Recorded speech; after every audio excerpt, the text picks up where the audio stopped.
marketeer que vá com uma cassete chapa 5 de apliquei no A e isto funciona no B, o mais provável é que não funcione. É interessante, Daniel, dar esse exemplo, porque vemos muitas vezes, e às vezes até olham para a nossa área como alguém que damos um desafio específico e a pessoa lembra-se logo como se estivéssemos na ponta da língua aquilo que seria a solução para aquele problema.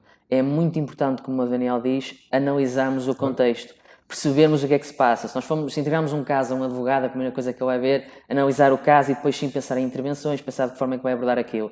A mesma coisa para um conjunto de outras áreas, médicos, etc. Nossa área deve ser exatamente a mesma coisa. Analisarmos o contexto e termos capacidade para nos adaptarmos. Tal e qual, concordo 1000% com esta ideia. Bem-vindos a mais um Marketing Chat. O meu nome é Miguel Magalhães e hoje tenho comigo um especialista em marketing desportivo, com formação nas áreas de gestão de marketing, gestão de desporto e negócios. É uma referência quando falamos nas áreas de marketing e desporto e é, há 16 anos, diretor executivo do IPAM. Comigo, Daniel Sá. Daniel, obrigado por nos receber. O tema que nós vamos falar de hoje é a próxima geração de marketing, portanto, a próxima geração de marketeers. E quando falamos em marketeers, estamos a falar quer dos jovens estudantes que vão sair agora para o mercado de trabalho, como os próprios profissionais que acabaram de entrar. E há cerca de um ano, e parece quase impossível já ter passado um ano, fizeram uma entrevista ao Daniel, em que o próprio título da entrevista era Marketeers vão dominar a próxima geração de CEOs. Tendo passado já por este ano, que acaba por ser muito anormal, naquilo que é o normal do dia-a-dia dos marketeers, que é o normal do decorrer de um ano dos marketeers, isto mantém-se igual? Mudou alguma coisa? É mais verdade ou menos verdade do que era há um ano? Eu acho que continua a ser verdade, ou seja, a pandemia não altera, do meu ponto de vista, o rumo dos acontecimentos a esse nível. E, portanto, o que nós temos vindo a assistir, se quisermos olhar para a evolução da profissão do marketing, se vocês quiserem, olhando para Portugal, nos anos 80 começámos a ter os primeiros profissionais de marketing em Portugal, em poucas empresas e, tipicamente, pessoas não muito importantes na organização. E também com alguma desconfiança por parte dos gestores, até que ponto é que eu devo investir em pessoas nestas áreas ou não, que tipo de valor é que eles trazem. E à medida que avançamos da década de 80 para 90 e para os primeiros anos de 2000, a profissão foi sendo cada vez mais aceite, o número de profissionais foi cada vez maior e o impacto do trabalho destes profissionais nas empresas começou a mostrar-se de uma forma muito evidente. E, portanto, a profissão ganhou muito respeito e muita importância nos últimos anos. E nos últimos tempos, nos últimos 10 anos talvez, um pouco por todo o mundo, o profissional de marketing já não é apenas uma figura importante no meio de uma empresa, porque nós começamos a assistir a cada vez mais pessoas com background de marketing a chegar à liderança das empresas. CEOs, diretores-gerais, que era tipicamente uma classe reservada a pessoas com formação e background ou em economia, às vezes até no direito ou na engenharia, mas muito pouca gente com background de marketing chegava lá. E vários indicadores que vocês veem em termos europeus, em Portugal também e um pouco por todo o mundo, onde temos cada vez mais marketeers que são diretores-gerais e CEOs. Então, o Daniel diria que, portanto, enquanto profissionais de marketing, enquanto estudantes de marketing, estamos a seguir um caminho que é de concorrência com essas áreas de economia, de gestão, de direito, de engenharia? Sim, ou seja, dentro da profissão do marketing propriamente dita, não, porque são sempre os mais capacitados e os melhores profissionais nessa área, mas de facto, quando vemos o território das lideranças das empresas, onde também já temos a tribo do marketing, sim, eu acho que há aí uma certa concorrência. E porquê é que eles lá chegam? Que vale a pena entender. Porque de facto, muitos acionistas de muitas empresas, da forma como o mundo está organizado hoje e com a competição tremenda que há entre todas as marcas e todos os setores, de facto privilegia-se que pessoas com este approach, com esta abordagem de marketing, conseguem fazer diferença em alguns negócios. E, portanto, é isso que tem acontecido, diria eu, também para ser claro. Os marketeers vão ser os únicos líderes das empresas no futuro? Não, obviamente que não. Vão ter o seu espaço de uma forma clara, não tenho dúvidas disso. Costumamos falar muito que, por vezes, temos, enquanto profissionais de marketing, dificuldade de vender a importância que o marketing tem, principalmente em nos níveis de direção. Entendemos a importância que o marketing tem, por exemplo, para decisores como, vamos imaginar, um diretor financeiro, por exemplo. E costuma-se falar muito da dificuldade que nós temos em depois tornar o marketing em algo holístico e não só próprio de um departamento. Estamos a caminhar então para um caminho diferente? Estamos a caminhar para um caminho diferente e acho que o que tem acontecido no caso português tem muito a ver com o nosso tecido empresarial. 90% das empresas que existem em Portugal são pequenas e médias. E são mais pequenas, aliás, do que médias. Portanto, estruturas muito pequenas. E, portanto, quando temos estruturas muito pequenas, empresas pequenas, e muitas delas, uma grande maioria, com uma gestão familiar, portanto, nada contra, é a história das empresas portuguesas, às vezes é difícil, culturalmente, aceitar uma profissão, uma área, que é, de facto, a mais recente destas todas. Portanto, os financeiros já desde o início que lá andam, os homens da produção, os homens da operação, e, portanto, digamos, é uma área mais recente e que, em algumas empresas, tem tido mais alguma dificuldade em vingar.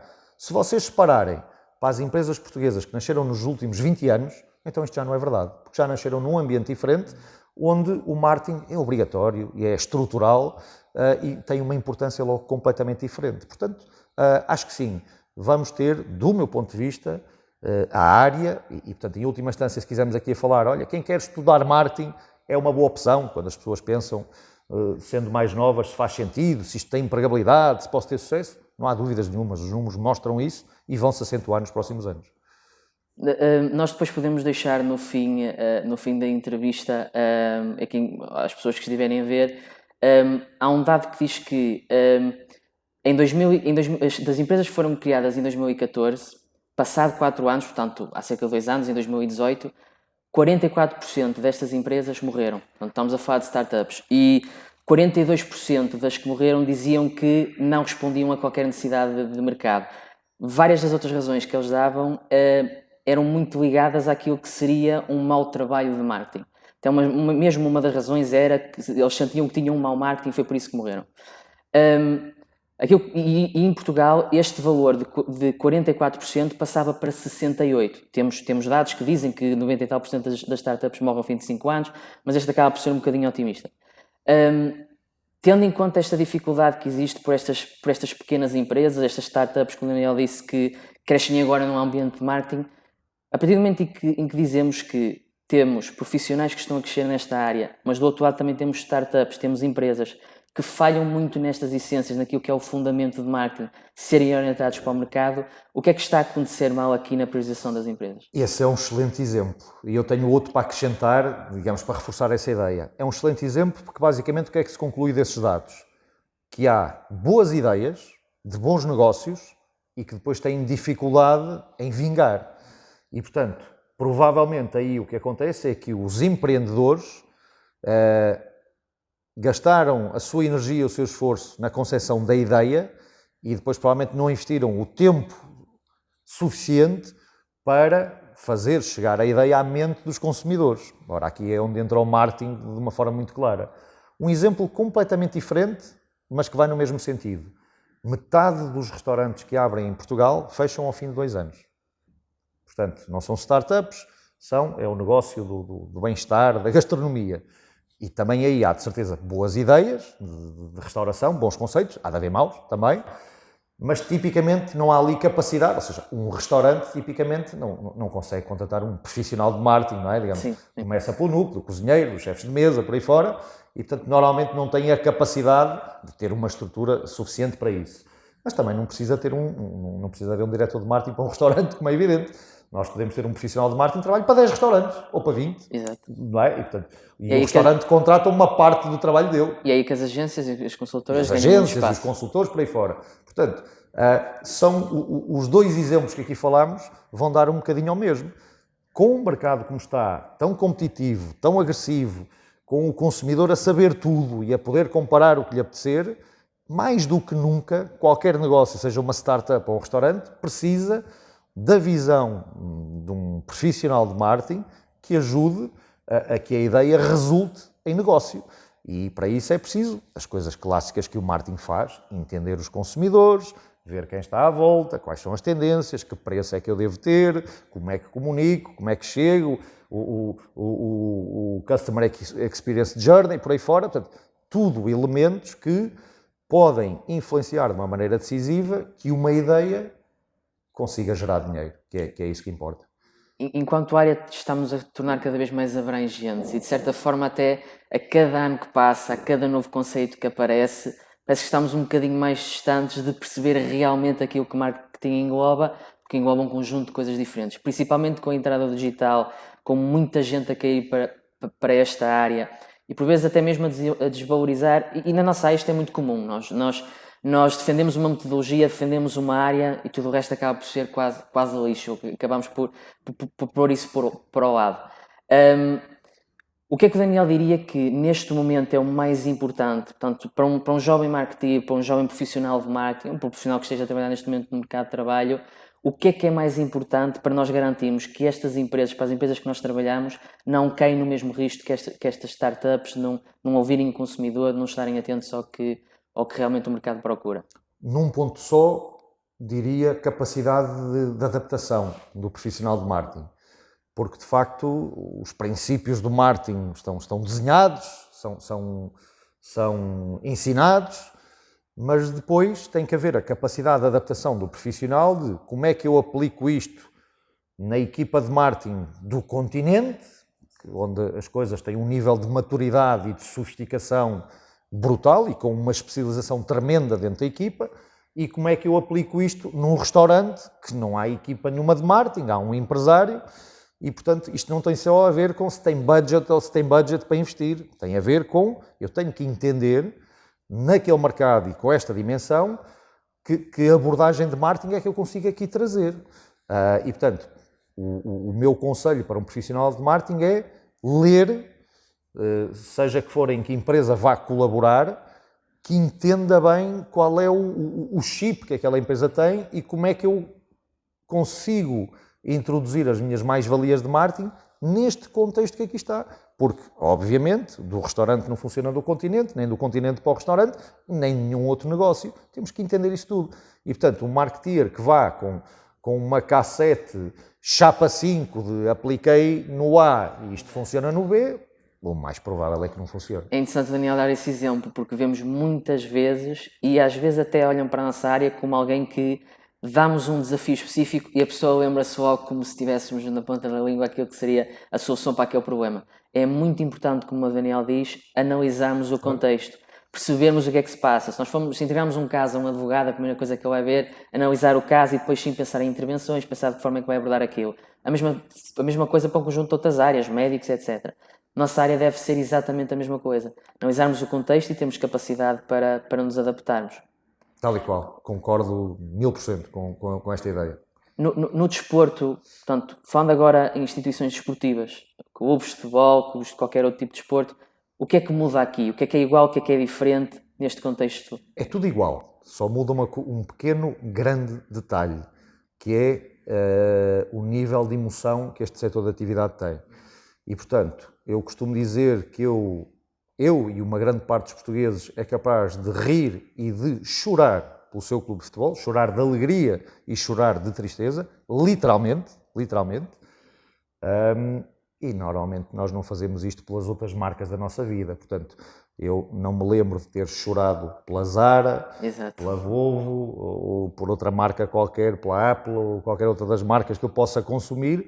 Eu não consigo posso ter uma lealdade grande, posso ter um engagement grande, posso ser defensor e promotor da marca, mas chorar não chego lá. E, portanto, esta é a pequena, grande diferença que, de facto, transforma depois todo o trabalho para o mundo do desporto, do futebol em particular, e esta emoção é difícil de gerir do ponto de vista de marketing, porque é muito volátil e pode virar de uma sexta-feira para uma segunda-feira, e, portanto, é preciso também aqui uma capacidade de adaptação ainda maior do que o normal.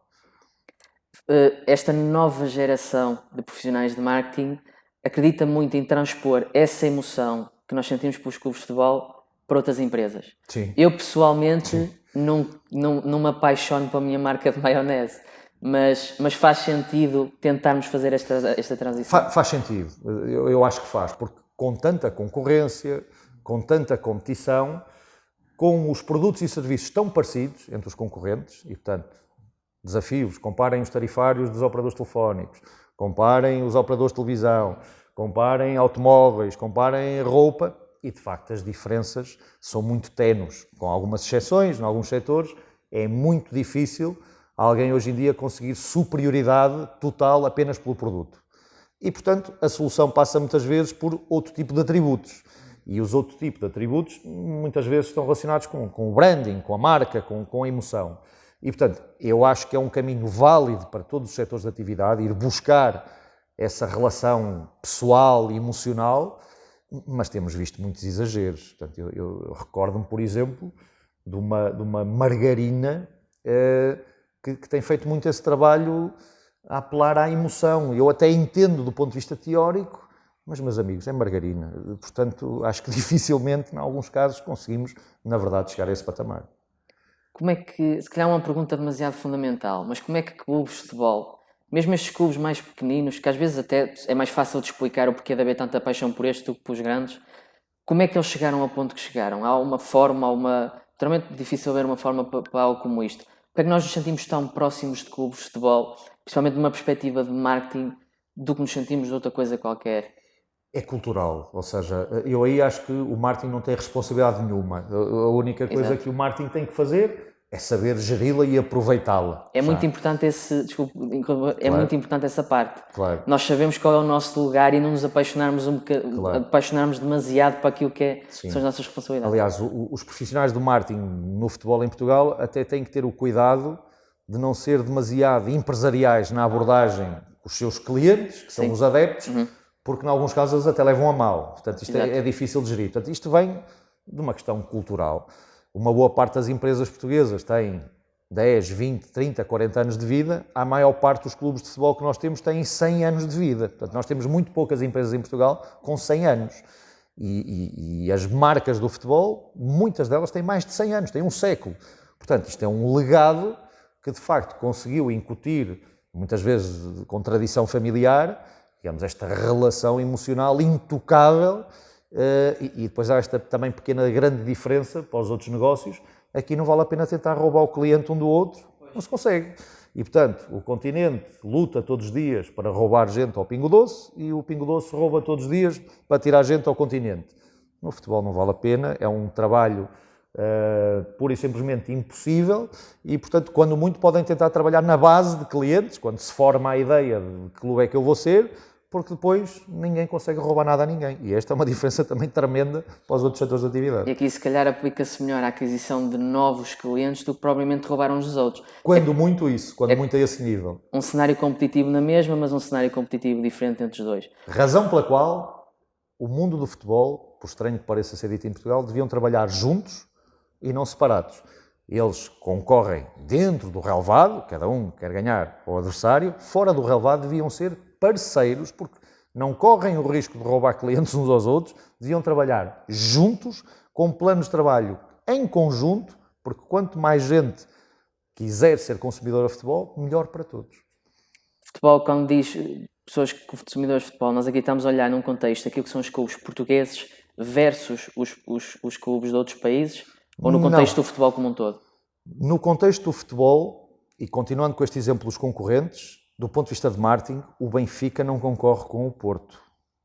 O Benfica e o Porto concorrem com o cinema, com o teatro, com a música e com todas as atividades de tempo livre. Os portugueses gastam 7% do seu rendimento em lazer. O futebol está dentro da fatia dos 7%. Portanto, os grandes concorrentes do futebol não são os clubes entre eles, são as outras formas de entretenimento. E, portanto, se eu consigo comprar um bilhete de cinema, escolher aqui neste sofá, neste momento, escolho o filme, vejo o trailer e compro o bilhete e daqui a 2 horas estou sentado numa sala de cinema, isto sim é um nível de concorrência preocupante para o futebol, porque na maior parte dos clubes, se eu quiser, agora não temos futebol ao vivo, mas quando voltarmos a ter, os principais clubes portugueses já têm estes mecanismos, mas a maior parte não tem. E, portanto, eu até para adquirir um bilhete para ir a um jogo, o processo é muito mais complexo do que... Estou a usar o exemplo do cinema, mas há muitos mais, como é evidente. E estes é que são os concorrentes. E as pessoas do futebol têm, de uma vez por todas, que entender isto, porque senão os concorrentes vão claramente superiorizar-se e os portugueses vão gastar o seu tempo e o dinheiro para lazer noutras atividades que não o futebol. Então, quando falamos aqui de marketing no desporto, acima de tudo, acaba por ser a mesma coisa que falamos de início, analisar o contexto. É um contexto diferente, mas há muita coisa que depois Tal e qual. acaba por ser semelhante. Antes de partirmos, eu queria agora partir, portanto, da parte do mercado, entrar um bocadinho mais especificamente na academia, aquilo que o IPAM e que as faculdades de marketing se podem tornar, e até entrar aqui um bocadinho para aquilo que o Daniel disse, os clubes de futebol juntarem-se, até que forma é que nós podemos fazer a mesma coisa na academia. Mas antes de chegar a esse ponto, naturalmente fazemos aqui no início um balanço positivo daquilo que é o profissional de marketing no contexto empresarial, mas o Daniel já está há 16 anos como diretor executivo. Que tipo de dificuldades é que sente mais? O que é que vê mais a nível de dificuldades jovens marketeers quando entram no mercado de trabalho? Eu acho que a questão central tem a ver com quando alguém tira uma formação universitária na área de marketing, uma formação superior, para além do conhecimento técnico e teórico sobre as várias ferramentas do marketing, que de uma forma geral todas as instituições de ensino a devem dar. Eu acho que o fator que depois faz a diferença é que também o aluno, no seu período de formação, para além dos conhecimentos, tenha tido, vou-lhe chamar, um treino de marketing, tenha passado por um centro de alta competição de marketing, com treinos, teve que treinar o marketing, não apenas saber o que é, não apenas saber os conceitos, mas treinar. E precisamente a analogia para o desporto é propositada. Quando o aluno vai para o mercado com os conhecimentos e treinado, a sua capacidade de ter sucesso, de vingar no mercado, na empresa A, B ou C, vai ser muito maior. As hipóteses de sucesso são muito maiores. Precisamente porque já falámos várias vezes hoje sobre a capacidade de adaptar, de ler a empresa, de ler o contexto. E, portanto, eu acho que o que tem feito a diferença e o que faz a diferença neste momento é ir com a teoria e o treino. Porque aí, com muito mais rapidez, nós vamos conseguir acelerar o sucesso do profissional nas empresas e fazer a diferença e ajudar as empresas portuguesas a ter melhores resultados. E, portanto, é uma evolução. O marketing começou a ser ensinado no mundo do ensino superior. Há umas primeiras experiências nos anos 30, 40, de umas disciplinas em universidades americanas. Enquanto curso, ele começa a aparecer nos anos 50, e depois vai evoluindo na forma como se ensina. Em Portugal aparece nos anos 80, com o IPAM, e, portanto, eu diria assim, só temos 30 anos de ensino de marketing em Portugal. E, portanto, também as instituições estão-se a moldar, a ajustar e a aprender a ensinar, basicamente. E, portanto, 30 anos é pouco para uma área destas, ainda por cima com a velocidade com que o mundo tem mudado, mas acho que, de uma forma geral, Portugal tem níveis de muito sucesso no ensino de marketing. É uma área muito procurada, com uma empregabilidade muito alta e, portanto, todas as instituições que ensinam marketing em Portugal têm tido um contributo enorme para que as empresas portuguesas e a economia portuguesa seja cada vez melhor. Não tenho dúvidas disso. Principalmente numa área como esta, naturalmente é muito importante a experiência, mas mais uma vez temos aqui extremos sempre de pessoas que acreditam que, principalmente numa área como a nossa, não é necessário estudar ou não é necessário vir para a faculdade para ser um bom marketeer. Certo. Qual é o seu take, qual é a sua opinião nisto, Daniel? Eu oponho-me totalmente à ideia. Vai um bocadinho àquele encontro do treinador de bancada, não é? Voltando agora ao futebol. Também, normalmente, cada um de nós, do sofá ou da bancada, critica o Ruben Amorim, o Sérgio Conceição e o Jesus, porque é que tirou este e tirou aquele e não jogou este, que isto é tão fácil, era só fazer isto e a coisa seguramente que resultava. No marketing, não da mesma forma, acho que não é da mesma forma, mas às vezes também há um bocadinho essa tentação, porque há coisas que são evidentes no marketing, que é só fazer isto e resulta, e portanto isto é uma idiotice fazer esta ação porque não resulta, mas muito, muito longe de chegarmos a esse nível. Dou-vos 2 ou 3 exemplos. Há 40 mil livros de marketing na Amazon à venda. No ano passado foram publicados quase 100 mil artigos científicos de marketing nos principais journals e revistas científicas por todo o mundo. O que é que isto quer dizer? Quer dizer que o nível de investigação que se faz sobre todas as áreas que envolvem o marketing já vai a um nível de detalhe absolutamente incrível, com uma aproximação a todo tipo de setores de atividade para procurar as respostas entre o que são as ações do marketing e os comportamentos dos consumidores e os resultados que isso gera. Portanto, o marketing não é matemático, não é colocar num software, também há softwares de planos de marketing, há vários, já há muitos anos, não é arranjar um software, colocar os dados e, portanto, e sai um balde de ideias milagrosas que é só implementar e executar. Não são. Até às vezes, quando tomamos as decisões certas e bem analisadas e fundamentadas, as coisas não resultam como nós inicialmente pensamos, porque, entretanto, o mercado mudou, o concorrente apresentou um produto melhor que o nosso em 3 dias, podem questões legais influenciar isto, questões tecnológicas, e, portanto, oponho-me completamente à ideia, ou seja, essa facilidade digamos, é irreal, é uma falsa ideia que pode ter sido criada e que o marketing cada vez mais se sustenta na análise de dados, análise de comportamentos, métricas muito efetivas que ajudem a tomar decisões e a acompanhar. Portanto, aqui no fundo, tanto a parte da experiência como a própria parte do conhecimento que a academia nos traz acaba por ser extremamente importante. Sim. É importante valorizar tanto um como valorizarmos o outro. Completamente. E principalmente no contexto de marketing, infelizmente temos muita gente que não acredita nisto, infelizmente temos muitas mal práticas no meio de marketing e é muito fácil promovermos a desinformação no nosso meio. Que papel é que a academia tem nisto e o que é que nós podemos contribuir, quer a nível de estudantes, quer a nível de professores, para combater esta desinformação que há no mercado de trabalho? Cada um de nós tem a responsabilidade, cada um de nós que está no marketing, seja professor, aluno, profissional, e seja de que origem tenha, de que instituição for, é indiferente, esse papel é comum a todos nós. Nós temos que provar diariamente e educar, ser pedagógicos dentro de muitas empresas sobre o papel da profissão. Ser pedagógicos, portanto, contrariar essa ideia de facilidade, que isto é tudo muito simples, é só fazer 3 posts e 2 vídeos e tudo isto vai acontecer de uma forma milagrosa. Contrariar. Isto tem que ser contrariado, digamos, com o profissionalismo e com evidências.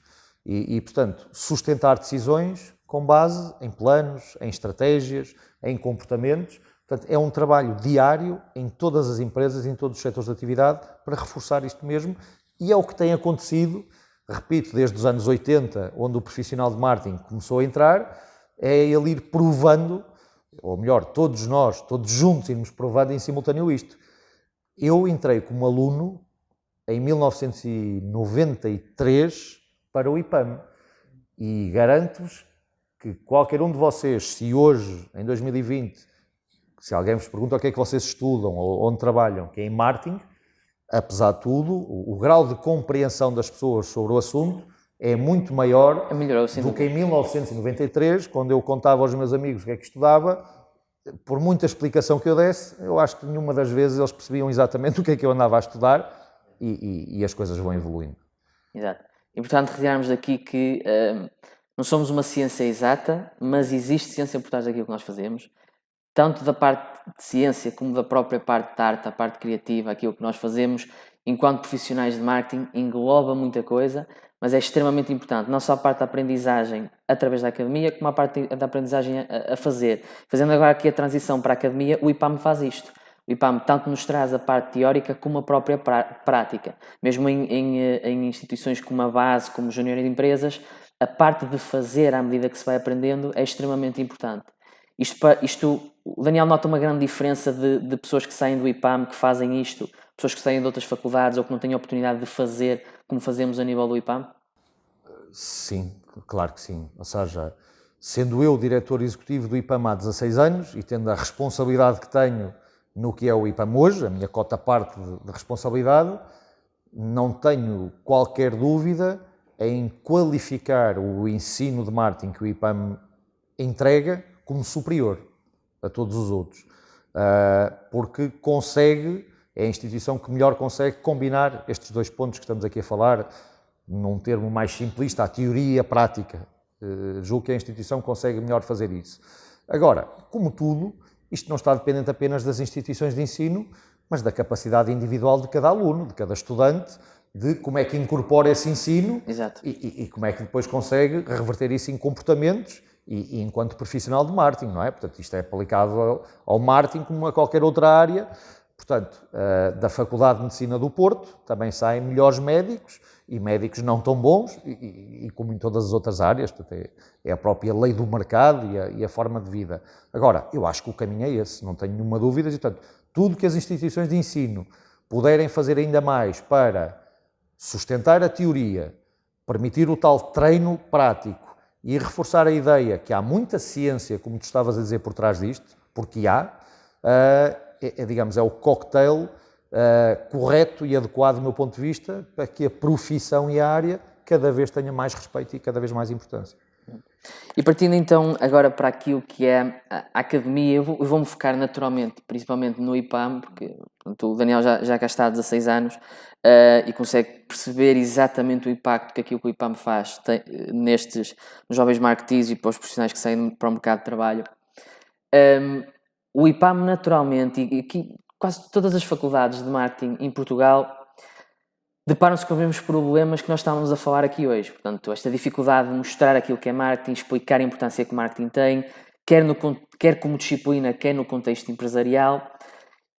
E o Daniel falou há pouco da forma como o Porto e o Benfica se deviam juntar para promover o futebol em Portugal. Podíamos fazer a mesma coisa em marketing, faria a mesma coisa? Sim, sim. Trabalha-se em conjunto, as instituições trabalham em conjunto, mas podiam trabalhar mais, é evidente. Já acontece, mas não o suficiente. Sim, podiam provavelmente fazer mais ainda. Alguns números, só para percebermos também a realidade. À data de hoje, estudam qualquer coisa como 8 mil estudantes, estudam marketing no ensino superior em Portugal. 8 mil, todos os anos.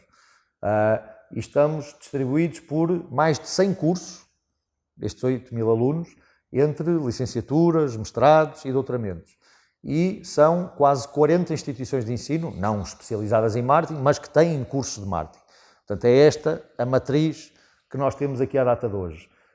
E o que nós temos assistido nos últimos anos é cada vez mais gente a estudar marketing e cada vez mais o mercado a procurar profissionais de marketing. Portanto, há aqui um ajustamento entre a oferta e a procura normal, que nunca é perfeito, como é lógico, mas digamos que a academia tem acompanhado a formação que as empresas acabam por necessitar, naturalmente que sim. E, portanto, é evidente que há aqui um ponto comum entre todos, que é o marketing propriamente dito, a sua relevância, a sua importância, e, portanto, acho que ainda há espaço, apesar do trabalho conjunto que já existe hoje, de fazer mais e melhor. Acho que sim, que é possível, e não só apenas dentro do ambiente nacional, mas naturalmente também com instituições internacionais, que também se vai fazendo cada vez mais. Corrija-me se eu estiver errado, mas aquilo que eu percebo da visão que Daniel tem, uma visão muito própria e com que eu concordo a 100%, quando falamos então de profissionais de marketing e informar profissionais de marketing, não se trata necessariamente só de lançarmos profissionais de marketing para uma procura específica para profissionais de marketing, mas sim para, acima de tudo, gestores de empresas e irmos com essa abordagem de marketing que acaba por ser uma vantagem para com as outras Sem áreas. dúvida. Eu vejo as coisas assim. Se tu tens 18 anos de idade e queres trabalhar no mundo das empresas, dos negócios, eu acho que há 3 caminhos. Ou vais estudar economia, ou gestão, ou marketing. Qual deles é o melhor? Não há.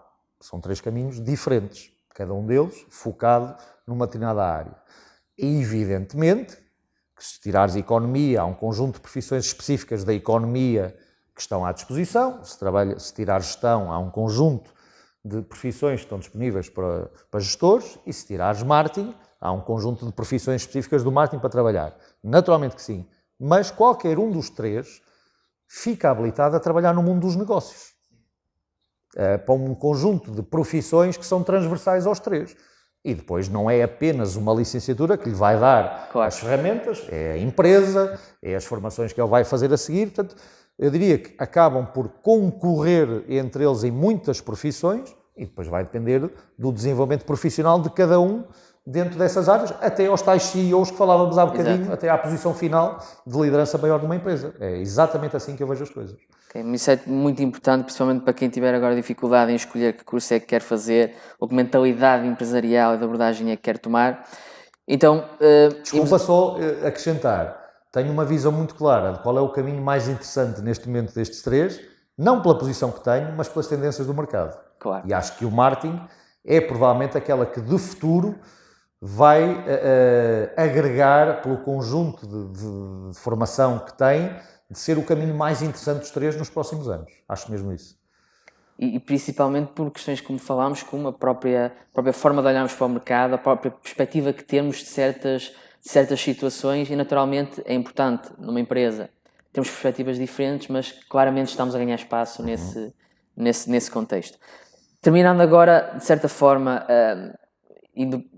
tocando um bocadinho em desporto e na academia, no marketing em Portugal, aqui numa certa forma de analogia, se aquilo que é a visão do Daniel, não só para o IPAM, mas para o marketing enquanto disciplina, e portanto nós, enquanto academia, em conjunto em Portugal, a promovermos o marketing, se nós pudéssemos identificar o IPAM e este conjunto de universidades em Portugal de marketing, e que pudéssemos comparar com um clube de futebol, na sua visão, e principalmente o IPAM, que clube de futebol é que seria?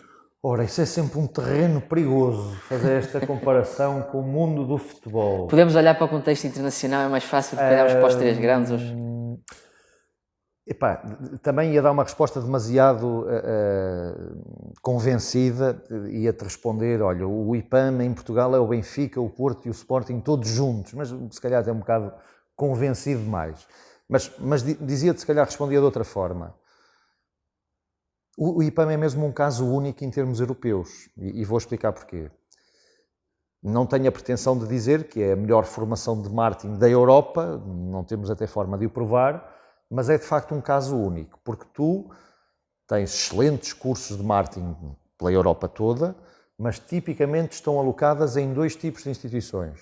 Ou em universidades generalistas, que têm cursos de todo o tipo de áreas e onde também existem muito bons cursos de marketing, ou encontras muito bons cursos de marketing em business schools, portanto, escolas de gestão, escolas de negócios, onde o marketing é uma dessas áreas.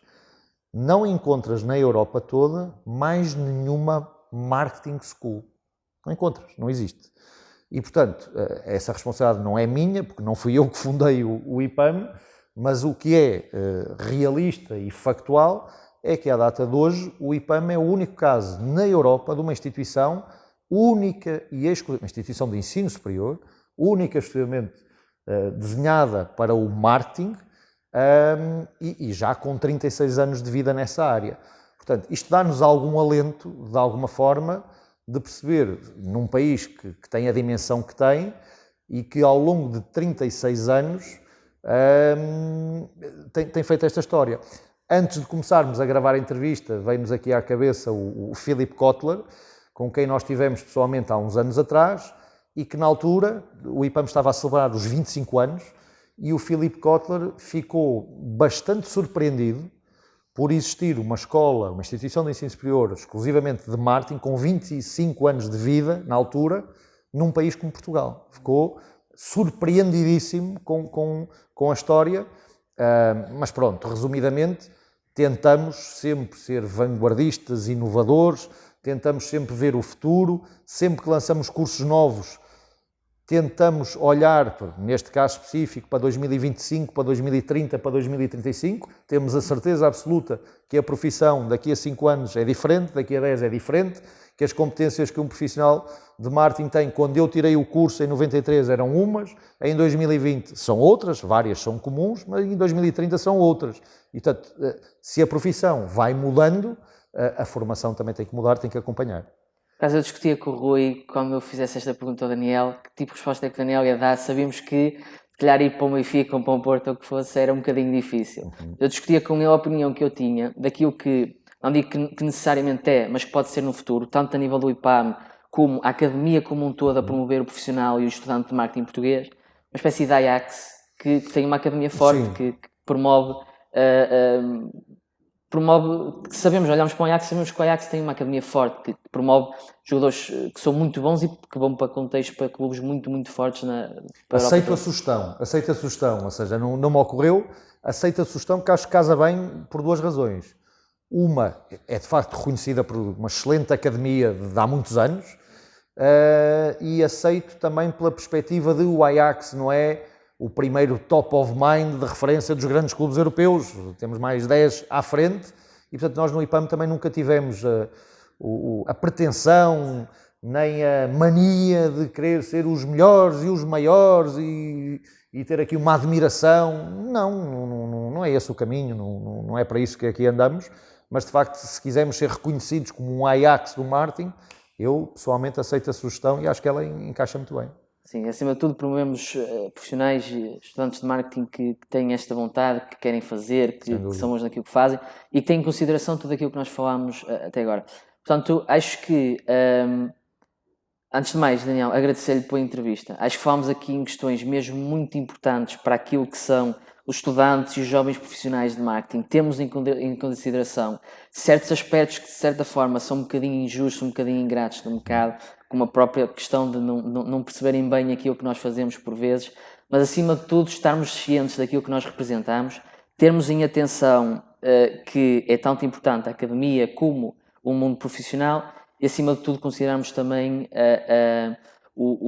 a questão de estarmos numa área que temos que respeitar também de certa forma como uma ciência, embora não seja uma ciência exata. Eu agradeço, é um enorme prazer estar com todos e partilhar esta visão pessoal.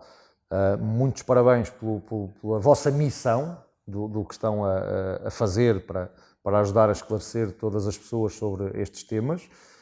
E terminava adiantando também um bocadinho o que é que eu acho que aí vem nos próximos anos para a profissão.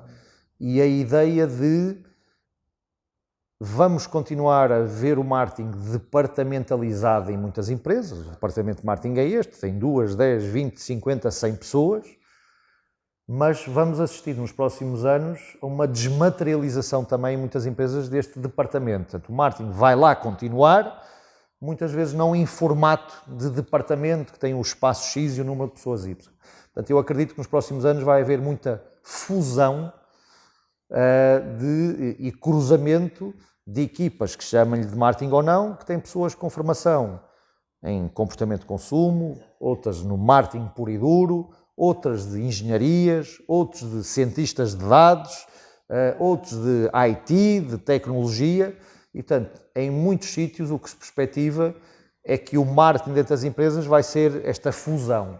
Ora, os próximos cursos que o IPAM pretende lançar vão ser de fusão também. Portanto, não vão ser cursos, vamos chamar-lhe, exclusivos de marketing, vão obviamente continuar a ter o marketing como o centro e o coração de toda a atividade, mas os próximos cursos que nós estamos a planear para os próximos anos vão ter esta fusão e, portanto, vai ser possível no mesmo curso aprender componentes de marketing, de design, de criatividade, de tecnologia, de engenharia e otimizar esta fusão de áreas que é que nós achamos que as empresas vão querer no futuro. E do nosso lado, naturalmente, estarmos preparados para essa fusão, para essa nova realidade. Em princípio, a forma como estamos a olhar, principalmente o IPAM, a forma como está a olhar para o futuro da profissão, prepararmos os jovens para essa realidade. Daniel, muito obrigado. Muito obrigado, eu. Obrigado também a todos os ouvintes, não só por nos acompanharem agora neste terceiro episódio, mas também por todo o feedback que nos têm dado. Ficamos também à espera do vosso feedback para este e até ao próximo episódio.